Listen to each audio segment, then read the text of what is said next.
हसदेव अरण्य में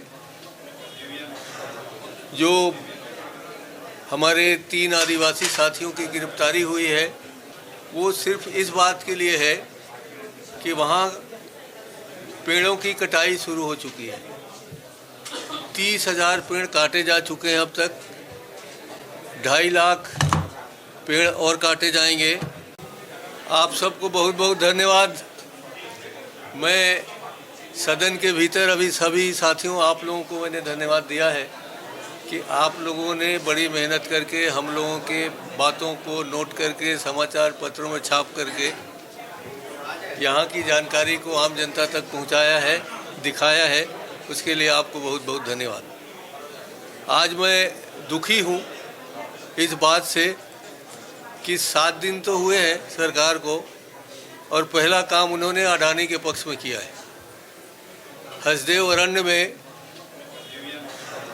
जो हमारे 3 आदिवासी साथियों की गिरफ्तारी हुई है और वहाँ जा रहे आंदोलन के नेता आलोक शुक्ला की गिरफ्तारी हुई है, वो सिर्फ इस बात के लिए है कि वहाँ पेड़ों की कटाई शुरू हो चुकी है। 30,000 पेड़ काटे जा चुके हैं अब तक। 2.5 लाख पेड़ और काटे जाएंगे। और जो गरे पलमा जो कि अडानी जी जिसके डीएमओ हैं, उसका जो कोयला निकलेगा वो राजस्थान सरकार को जाने वाला है। हम लोग शुरू से विरोध कर रहे हैं और विधानसभा में भी पिछले 26 जुलाई को ये पारित हुआ था संकल्प कि आने वाले दिनों में कोई भी खदान यहाँ नहीं खोली जाए। हमने केंद्र सरकार से निवेदन किया था।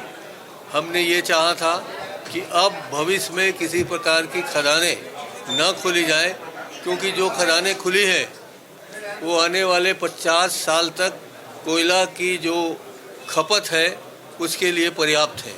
ये नए खदान खुलने से जगह जगह गड्ढे हो रहे हैं। वहाँ से जो हाथियों का विचरण क्षेत्र है, जैसा कि हम जानते हैं कि सदियों से ये हाथी का जो क्षेत्र रहा है सिरपुर, उसको गलत अर्थ मत लीजिएगा, ये सिरपुर का जो इलाका है, जो वातावरण है, वो उनके प्रजनन क्षेत्र के लिए बहुत ही सुंदर सदियों से माना जाता है। वो यहाँ आते हैं, उनका प्रजनन होता है, प्रजनन के बाद बच्चों को लेके जाते हैं, मगर जाते समय वो रास्ता भटकने का काम हो जाता है, आते समय रास्ता भटकने का काम हो जाता है। इसलिए आज की तारीख में जो हम देखते हैं कि एनएच में भी हाथी चलते हुए दिखते हैं और गांव-गांव में आदिवासियों के घरों में महुआ की खुशबू लेकर, चावल की खुशबू लेकर घरों में हमले हो रहे हैं हाथियों के द्वारा। चाहे रामपुर क्षेत्र हो, चाहे धमतरी क्षेत्र हो, चाहे अनेक क्षेत्र हो। इसलिए हमने आज मुख्यमंत्री जी से कहा कि इस बात का ध्यान दें, मगर मुझे दुख इस बात का है कि मुख्यमंत्री जी ने उस बात की जानकारी नहीं ली। और मुझे इस बात का भी दुख है कि उनके जो भी अधिकारी हैं सुबह से शाम हो गई, इस बात की जानकारी शासन की ओर से नहीं आई।